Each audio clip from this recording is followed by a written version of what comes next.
today we're in section 3.6, solving multi-step inequalities. We're in our books on page 149. In example 1, I've got the inequality 19 is greater than x over 90 minus 25. Go ahead and write that inequality down in your notes. Go ahead and write it down. Right, so I still solve for the side that the variable is on, x over 90 minus 25, and my rule is to move what is not connected to the variable first. So which term would that be? Negative 25. So I need to add 25 to both sides and rewrite my inequality. So 19 plus 25 is? 44 is greater than x over 90. And now what do? Multiply both sides by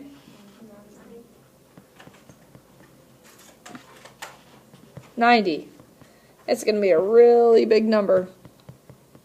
3,960 is greater than x. But remember, we always read our variable first. So x is less than 3,960. That will help me not make a mistake on my graphing. Now, when I graph my solution, guys, I'm just going to include a few numbers to the left and right. And in this case, they're just really large numbers, but that's okay. And then I want you to finish the graph. Is it an open or a closed dot, and which way does my arrow go? Go ahead and don't say it, just write it on your papers. Open or closed dot? And left or right? Left, because x is less than. Guys, here's how I read it. You've got to get this, because every year I have kids missing this on the quiz.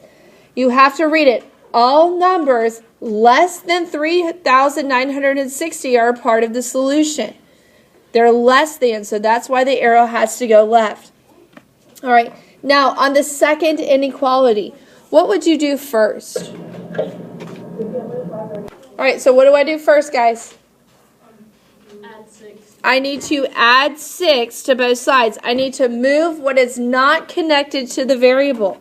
All right, so now I have x over negative 4 is greater than or equal to 1. Now I want you to go ahead and solve the rest of it. Okay, so I multiply both sides by what? Negative 4. What happens to my inequality? It flips. Because I had to multiply by a negative to get to my answer, it flips. Closed dot on the negative 4, arrow going left. Remember your rule. If you multiply by a negative to isolate the variable, you must flip your inequality. Who remembered that? Did you remember it? Good. Most of you. Very good. All right, couple more. Now, what do you see on the first one? Starts with a D. Distributive property. Okay, so the first thing you need to do is distribute that 4. Go ahead and do that. 4 times 5 is what? 20. 4 times negative 3b? Negative 12b. Greater than 4b plus 4. So now I have variables. I don't know why. I don't know where my 4 went. Now I have variables on both sides of the inequality. So do you remember what we learned? When you have a variable on both sides, you choose the lesser value and move that one. So which one's the lesser value? Negative 12b. Very good. All right, so hold on, let me put my 4 back.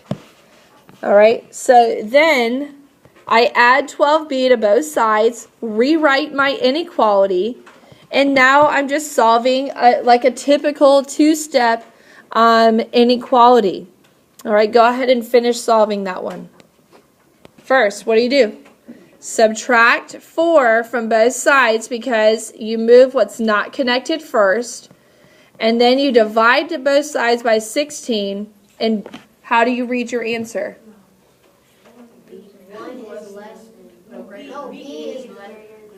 B is less than 1. What does that mean? All solutions less than 1. All numbers less than 1 are the solution. So give me a number less than 1. 0. -2. -5. They're all part of the solution. We're not going to graph all of these, but I do want to just take you through what would you do if you graphed. Would it be an open or a closed dot? Open, and which way would your arrow go? To the left, because it's less than. Look at this second one. Here I have what's called a grouping up here. Can I add x plus 5? Can I combine them together? No, they are not like terms.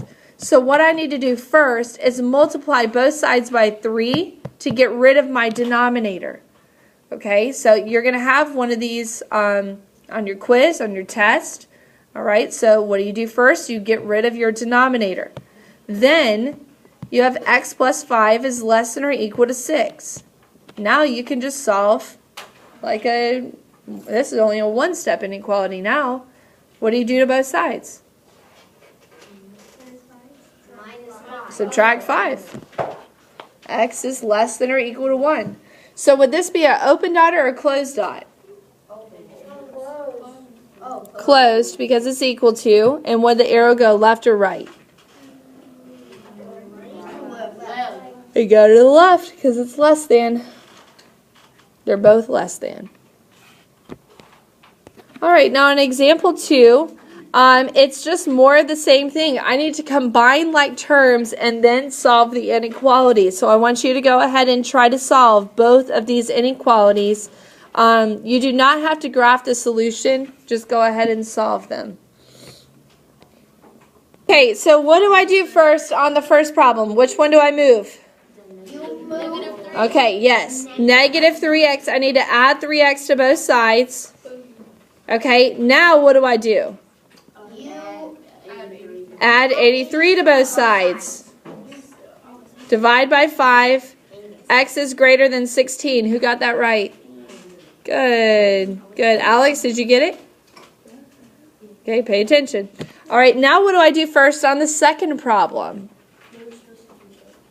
Yes. Okay, so what do I do first?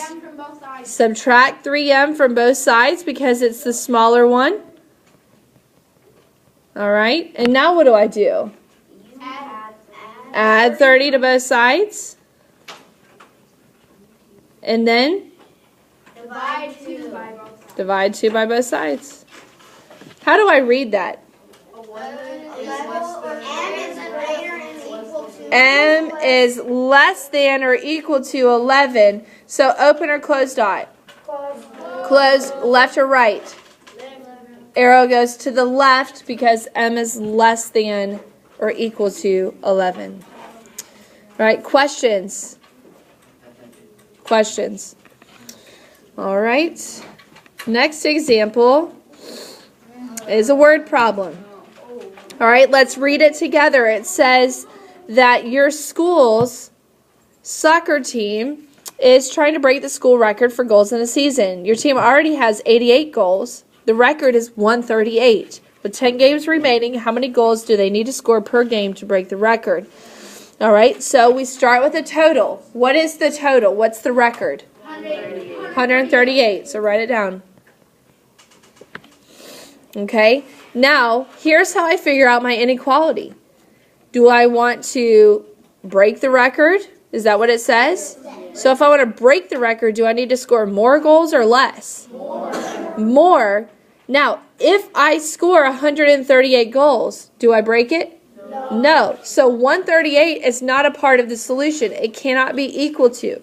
It has to be greater than. Okay? Do you see the thinking there, the mental process?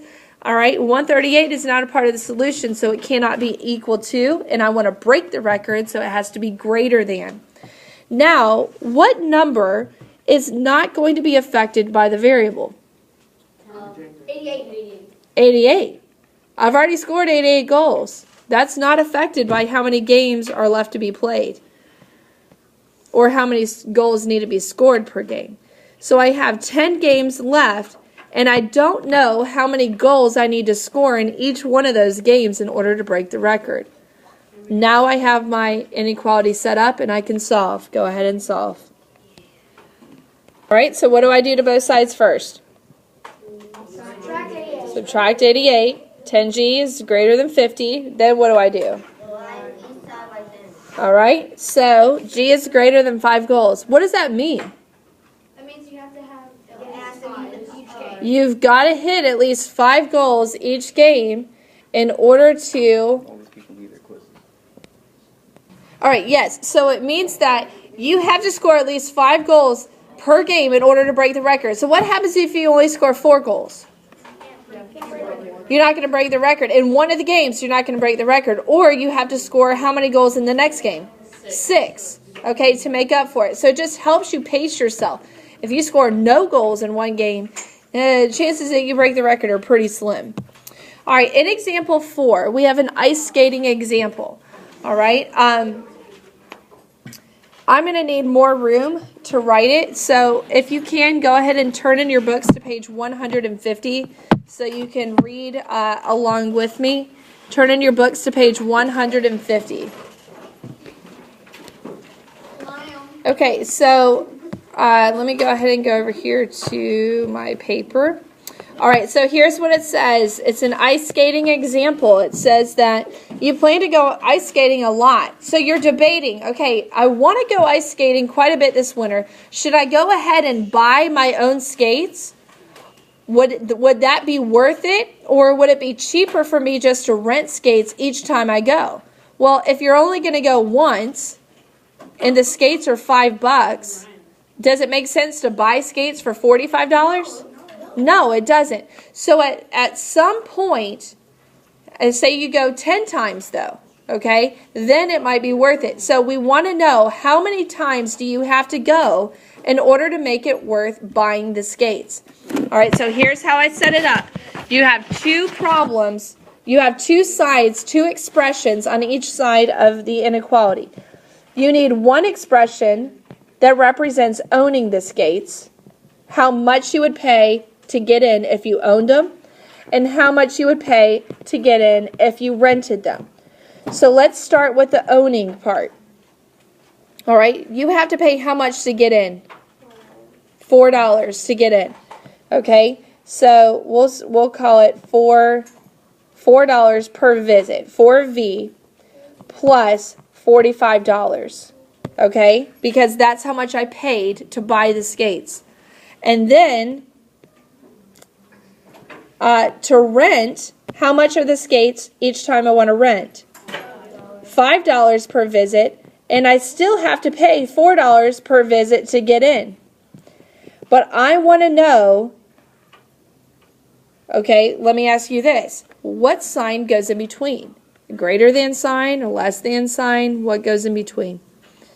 What does it ask me? It says, how many times do I have to go to make the cost of buying them less than? Please pardon the interruption. Students, So the cost of buying them to be less than renting them. So that's why this sign goes there, because they want this one to be less. Does that make sense? Okay, so now I can solve. But is there anything I can combine first?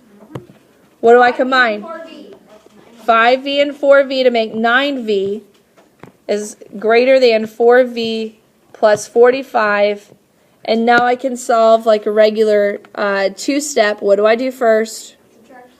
Subtract 4V from both sides. And now I get 5V is greater than 45. Divide both sides by 5. I need to go at least, now if I go 9 times, was it any cheaper? No. If I go 10 times though, then it was cheaper for me to just to buy them. I have to go at least 9 times in order for it to be cheaper. All right, guys, you have a bonus assignment that you can turn in on Monday if you wish to get a bonus homework grade. And if you understand that, that's everything you need to know for 3.6.